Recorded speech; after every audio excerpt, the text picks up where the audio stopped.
এই গোলু, কেক খাবি? হ্যাঁ, খাবো, কিন্তু আমাদের তো ওভেন নাই। ওভেন ছাড়া কেক বানানো যায় না তোকে কে বলেছে? চল, তোকে আজকে চুলায় সুন্দর সফট এবং ফ্লাফি কেক বানিয়ে খাওয়াই। এর জন্য প্রথমে একটা বোলে আমি 2টা কলা নিয়ে নিব। না না, আমি বলি।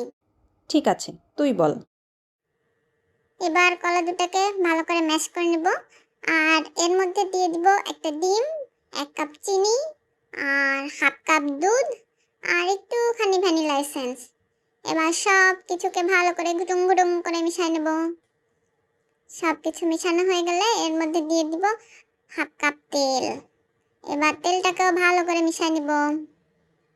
সব কিছু মেশানো হলে একটা ছাঁকনির উপর 1 কাপ ময়দা আর একটু বেকিং পাউডার আর একটু লবণ দিয়ে ভালো করে টেলে নিব, যাতে এর মধ্যে ওই ছোট ছোট দানা না থাকে। এবার সব কিছুকে ভালো করে মিশাবো সুন্দর করে, যেন কোনো আস্ত আস্ত থেকে না যায়। সব মিশানো হয়ে গেলে এবার একটা বাটিতে একটুখানি তেল ব্রাশ করে নিব, আর এখানে এই বাটির মাপের একটা সাদা কাগজও দিয়ে দিব। কাগজটার উপরও তেল ব্রাশ করে নিব। এবার সেই ব্যাটারটা এই বাটিটার মধ্যে ঢেলে দিব। সব কিছুকে সুন্দর করে ঢেলে নিয়ে নিব ওর মধ্যে। এবার এটাকে ঝাঁকায় ঝাঁকায় এর মধ্যে থাকা বাতাস বের করে দিব। এবার উপরে কিছু কিশমিশ ছড়াই দিব। এবার একটা কড়াইকে আগে থেকে তাপ দিয়ে রেখে তার উপর একটা কাগজ দিয়ে এটাকে বসিয়ে দিব আর ঢাকনা আটকাই দিব। এবার মিডিয়াম তাপে 30 মিনিটের মতো করে নিব, বেক করে নিব, আর দেখবো এটা সেদ্ধ হয়েছে কিনা, মানে ভালো কেক হয়ে গেছে কিনা। এই তো সুন্দর হয়ে গেছে কেক, এই দেখেন কি সুন্দর।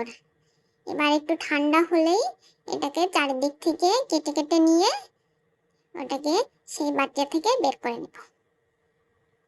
এবার সেই কাগজটাকে উঠাই নিব। খুব গরম। হ্যাঁ, দলু বলছিল একটু পরে করি, কিন্তু আমি বলছি না, এখনই করতে হবে। এই যে সুন্দর, খুব সফট হয়েছে কেকটা। আর কেক বানানোর সময় সারা বাসায় খুব সুন্দর ঘ্রাণ হয়। এবার কেটেও দেখাই দিচ্ছি। এই দেখেন কি সুন্দর সফট হয়েছে কেকটা। আপনারাও এই রেসিপি ফলো করে কেক বানাতে পারেন।